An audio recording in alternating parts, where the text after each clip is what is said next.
რა თქმა უნდა, უფრო მეტი გამჭვირვალობა ამას ყველაფერს ნათელს მოჰფენდა, მაგრამ სამწუხაროდ ამ გამჭვირვალობის არანაირი ელემენტები ამ მიმართულებით არ შეინიშნება და ამიტომაც გვაფიქრებინებს ეს, რომ რაღაცა მართლაც გაცხადებულ ბლებთან გვაქვს საქმე. არაბული საინვესტიციო ბლეფის შესახებ ეკონომიკური პოლიტიკის კვლევის ცენტრში საუბრობენ. კითხვები ბევრია, პასუხი კი არ არსებობს. სად არის ის 6 მილიარდიანი ინვესტიცია, რასაც ირაკლი კობახიძე აანონსებდა. მონაცემების ანალიზი აჩვენებს, რომ ასეთი ინვესტიცია საქართველოში არ შემოსულა. ბლეფი სწორედ იმიტომაც არის, რომ ის დაპირებული და გაცხადებული მოგეხსენებათ ხელისუფლებამ ეს რაღაცა ინიციატივა, საინვესტიციო ინიციატივა სწორედ იმ დროს წამოიწყო, როდესაც ევროკავშირის და სხვა დასავლური ქვეყნების დახმარებები და ინვესტიციები შემცირდა ამ ქვეყანაში და რაღაცა თუ დავაკვირდებით ტენდენციას, ჯერჯერობით არაბეთის ქვეყნებიდან შემოსულია დაახლოებით 27.3 მილიონი დოლარი, ხო? რომლის წილი საერთო უცხოური ინვესტიციების, ასე ვთქვათ, საერთო წულში დაახლოებით 1.6%-დან მერყეობს, ხო? ირკვევა, რომ 2025 წელს და 2026 წლის პირველ თვეებში არაბთა გაერთიანებული საამიროები ინვესტორ ქვეყანათა ათეულშიც არაა. მათი წვლილი ინვესტიციებში დაახლოებით 2%-მდეა. Eagle Hills-ის საინვესტიციო პროექტები შარშან დაანონსდა, თუმცა ჯერ არ ჩანს. ჩემი აზრით, თავის დროზეც ფიქრობდი, რომ ეს იყო დიდი, ჩემი აზრით, ავანტიურისტული სქემა, რომელსაც არ უწერია განხორციელება, რა თქმა უნდა, ყველაზე დიდი რისკის ამღები სამწუხაროდ არის საქართველოს სახელმწიფო, რომელმაც დიდი რაოდენობით და დიდი მასშტაბის ესე ვთქვათ, უშუალოდ მიწები სახელმწიფო საკუთრებაში გადაცა ამ კომპანიას და არ უნდა მოუტყუდეთ, როცა გვესმის, რომ რაღაცა ტიპის არქიტექტურულ სამუშაოებს ახორციელებს ეს კონსორციუმი, ეს არის მინიმალური თანხებზეა საუბარი. ვინ არიან საქართველოში ინვესტორები? საქართველოს უმსხვილეს ინვესტორებს შორის მოხვდნენ მალტა და ნიდერლანდები, ეგრეთ წოდებული ოფშორული ქვეყნები. ამის გარდა ფინანსები ქვეყანაში ძირითადად რეინვესტიციის სახით შემოდის. კომპანიები, რომლებიც ქვეყანაში ოპერირებენ, თანხებს ხელახლა დებენ. თავიდანვე ნათელი იყო, რომ აქ არანაირ 600 მილიარდზე საუბარი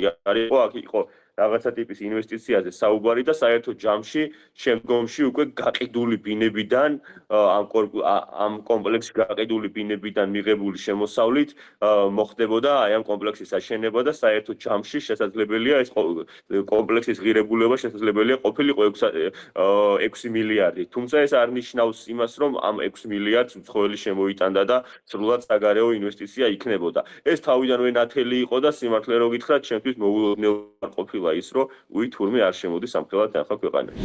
Eagle Hills-ის პროექტი, რომ მარკეტინგული გათვლა, ხალხის მოტყუება, რომ ევროკავშირის წევრი ქვეყნების საპირწონე ინვესტიციები არაბული ქვეყნებიდან შემოვიდოდა, ამაში დარწმუნებულია ოპოზიცია. ბევრ კითხვას აჩენს გასაიდუმლოებული ხელშეკრულებაც, რა პირობებია ჩადებული სახელმწიფოს მხრიდან.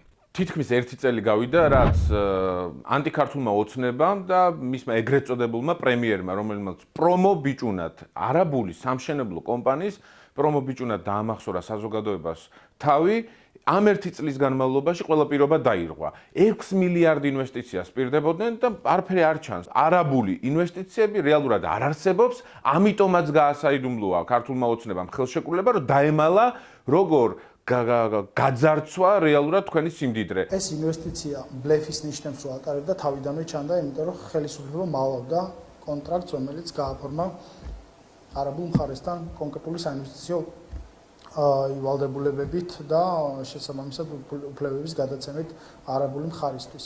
ამიტომ ჩვენ ჯერ კიდევ გვეუბნებოდნენ, რომ უამრავი ფული უნდა შემოსულიყო, დახარჯულიყო, ინვესტიცია, მშენებლობა დაწყებულიყო და დღეს ფაქტობრივად არაფერი არ არის გაკეთებული. ის მოცემულობა, რისი მიყიდვაც საქართველოს მოქალაქეების გარკვეულ ნაწილზე უნდა ქართულ ოცნებას, რომ მილიარდობით დოლარს თურმე დასავლეთის მაგივრად არაბები შემოიტანენ და აქ ჩადებენ, ეს არის უბრალოდ ტყუილი. ეს არ მოხერხდება, ვერ განხორციელდება საქართველოს თავარი ფუნქცია, რომელიც არის გეოგრაფიულად კარგი მდებარეობა და ჩვენი, ასე ვთქვათ, ლოჯისტიკური, ინფრასტრუქტურული გამტარუნარიანობა ამასაც კი ვერ მიხედეს. კითხვების მიუხედავად ქართულ ოცნებაში კონკრეტული პასუხები არ აქვთ. ამტკიცებენ, რომ Eagle Hills-ის პროექტი თბილისსა და გონიოშიც დაგეგმილ დღის წესრიგს მიჰყვება, თუმცა დეტალები ვერც მათგან მოვისმინეთ. მილიარდიანი პროექტის განხორციელება 2 თვეში და 3 თვეში არ ხდება, ხო? ამაზე შევთანხმდით. ამას აქვს თავის პროცესი, დაგეგმის პროცესი, შემდგომში განხორციელების პროცესი და ასე შემდეგ. ამიტომ პროექტი როგორც იყო დაგეგმილი, რა ვადებშიც იყო დაგეგმილი, ჩემი ინფორმაციით ამ ვადებში მიმდინარეობს და ყველაფერი იქნება ისე, როგორც ითქვა.